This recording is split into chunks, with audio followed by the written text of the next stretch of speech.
गैर मुल्की तारिकीन वतन अफगान खानदानों को लंदी कोतल खैबर में एंट्री पॉइंट कैंप में रजिस्ट्रेशन का अमल जारी है। एंट्री पॉइंट कैंप में रजिस्टर्ड होने के बाद मुहाजिरीन को अफगानिस्तान जाने की इजाजत दी जाती है। इस हवाले से मजीद तफसीलात जान लेते हैं। लंदी कोतल में डॉन न्यूज के नुमाइंदे अमान शनवारी मौजूद हैं।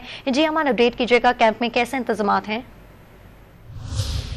जी बिल्कुल, इस वक्त मैं ज़िले खैबर की तहसील लंदील में अर्जी कैंप जो अफगान मुहाजिरीन के लिए बनाया गया है इनके सामने मौजूद हूँ। आप देख सकते हैं कि मेरे पुष्ट पर हज़ारों की तादाद में अफगान मुहाजिरीन जो पाकिस्तान के मुख्तलिफ अजला और शहरों में आबाद थे और कानूनी असनाद ना रखते थे वो अपने मुल्क जा रहे हैं। आपको ये भी बताता चलूँ कि यहाँ पे जो कैंप बनाया गया है वो बहाल है और बाकायदा तौर पर अफगान मुहाजिरीन का जो डेटा है वो इकट्ठा किया जा रहा है। आपको ये भी बताता चलूं कि यहाँ पे कस्टम अमला, FIA, माइग्रेशन अमला और तमाम तर महकमे जो डिपार्टमेंट है यहाँ पे मौजूद है और तमाम तर इंतजामात को संभाल रहे हैं। आपको ये भी बताता चलूं कि कल तक अफगान मुहाजिरीन तकरीबन 1,04,000 की तादाद में अफगानिस्तान जा चुके हैं और अब भी ये सिलसिला जारी है। जी।